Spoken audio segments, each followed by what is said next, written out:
আসসালামু আলাইকুম।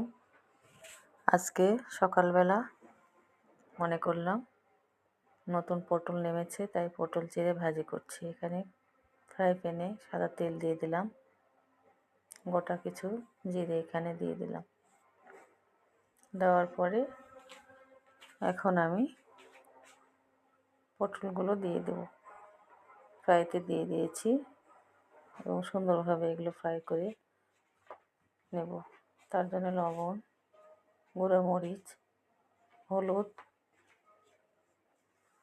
এগুলো দিয়ে ভালোভাবে নেড়েচেড়ে ভেজে নেওয়ার চেষ্টা করব এবং ভেজে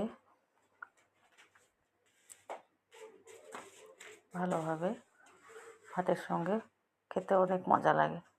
এখানে এক পাতিল ডাল রান্না হচ্ছে দুবেলার জন্য, যা খেতে অনেক মজা লাগবে। Thank you for watching my video.